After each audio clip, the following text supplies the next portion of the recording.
नमस्कार, Marathi kitchen creation या YouTube चॅनलवर मी सुनीता तुम्हा सर्वांचे मनापासून स्वागत करते। आज आपण येथे कारल्याची रेसिपी पाहणार आहोत।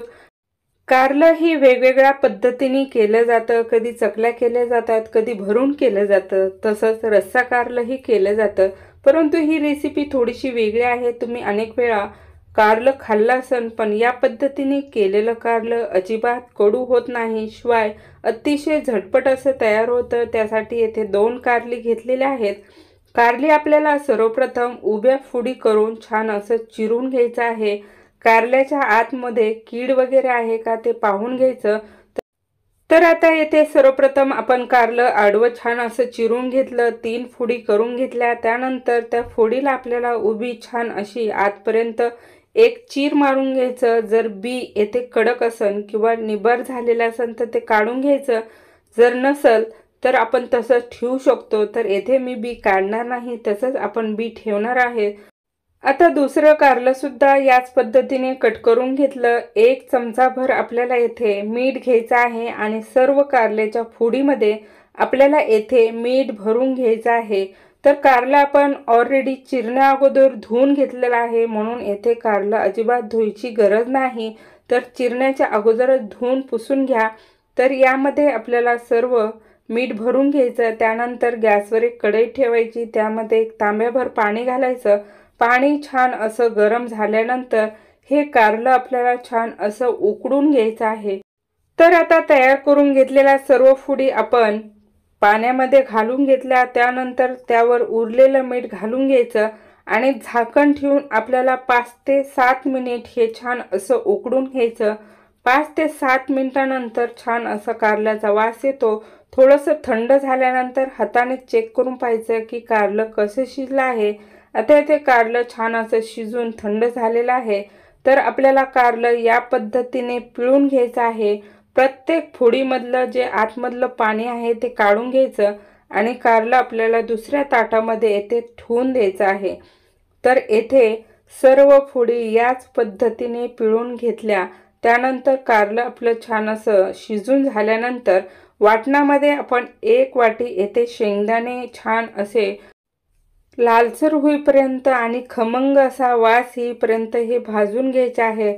तर हे पहा, सर्व आपले शेंगदाणे छान असे भाजून झाल्यानंतर हे आपल्याला बाजूला काढून घ्यायचे आहेत।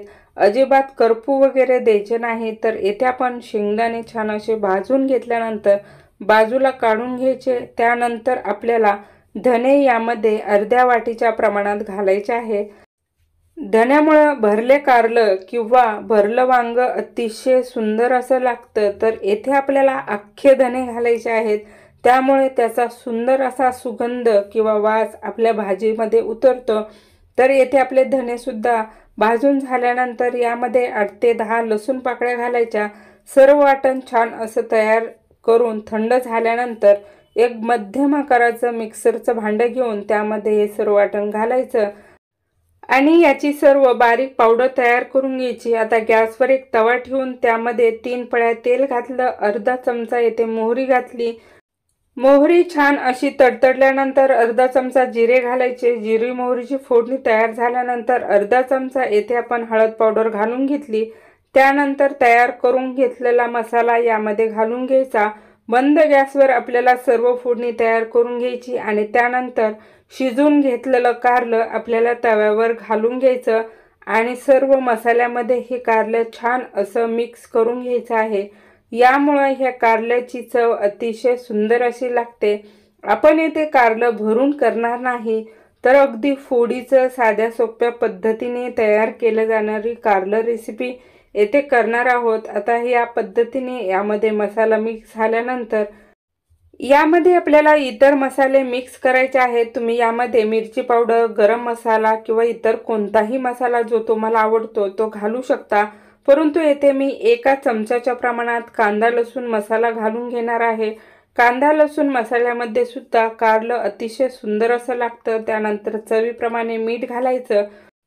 आता आपण ऑलरेडी या भाजीमध्ये मीठ घातलं होतं शिजताना, परंतु पिळून घेतल्यामुळे मिठाचा अर्क निघून जातो, त्यामुळे परतताना हमखास यामध्ये मीठ घालायचं आणि या पद्धतीने आपल्याला अगदी बारीक बारीक उलटणीने किंवा चाकूच्या साहाय्याने याच्या फोडी करून घ्यायच्या। अतिशय बारीक असे कट पीस करून घ्यायचे, म्हणजे कारल्याच्या सर्व फोडींना छान असा मसाला चिकटला जातो आणि परतूनही व्यवस्थित होतात।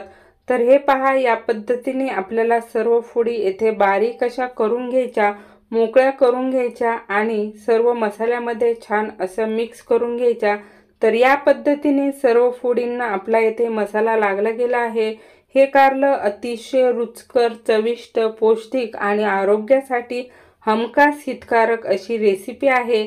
कडू असल्यामुळे घरातले सर्वच खाण्यासाठी नकार देतात, परंतु या पद्धतीने जर केलं तर हमखास 2 फोडी एक माणूस नक्की खातो।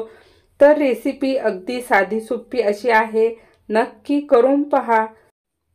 तर ही कारलं रेसिपी तुम्ही भाकरी, चपाती बरोबर, खिचडी बरोबर, तसंच पांढऱ्या भाताबरोबर सुद्धा हमखास खाऊ शकता। अजिबात कडवट लागत नाही। तर नक्की करून पहा। आजची ही रेसिपी तुम्हाला कशी वाटली ते मला कमेंट करून नक्की सांगा। व्हिडिओ जर आवडला असेल तर लाईक, शेअर आणि आपल्या चॅनलला नक्की सबस्क्राईब करा। बेल बटन नक्की प्रेस करा। खा प्या आनंदी राहा, एकमेकांची काळजी घ्या। व्हिडिओ पाहिल्याबद्दल धन्यवाद।